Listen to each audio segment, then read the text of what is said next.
we know that she's very pro-life. She's run on a very pro-life record. No, it's not your first choice, but what does Sarah Palin's and John McCain ticket mean for the pro-choice movement, Republican and Democrat together? It means we have to work harder. We have to make sure that the McCain-Palin administration, should they win, don't make these issues, these social issues, the center of their policy agenda, as Bush has done. We have a lot of work to do. We don't believe McCain would. He really doesn't care much about the issue, even though he has almost a perfect pro-life voting record. Sarah Palin has made a lot of statements. We've done I'm sure you've done research too.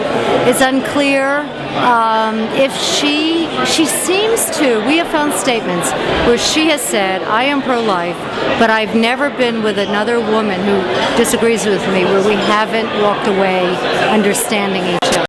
So there's a lot of statements like that makes her seem, compassionate, understanding, tolerant. So we're hoping for the best. She's too new for everybody. We're all just digging in and analyzing her and trying to put our arms around her. We don't want to reject her, obviously. Does it disturb you some of the stances she's taken, against contraception, against teen pregnancy education, against that? She is pro-contraception. Oh, she actually is pro-contraception. As far as she's not an advocate for teen pregnancy, I don't believe, but I think their family's made a choice. We think everybody should make that choice if they can, if they have that sort of support. Abstinence education. Well, that's been proven wrong. There's statistics where the years that it's been abstinence only, there's been an increase in pregnancies. So that doesn't work. And I have to believe that if she were up to date on the numbers, it's easy to be the governor of Alaska and just say, of course abstinence, her own children didn't, follow her words. So clearly it doesn't work. Abstinence only education doesn't work. Okay, so she can't believe that works. If you could give Sarah Palin and John McCain one message right now, what would it be about the choice movement? We want to be listened to. We want to be respected. The Bush administration was very alienating to the pro-choice community.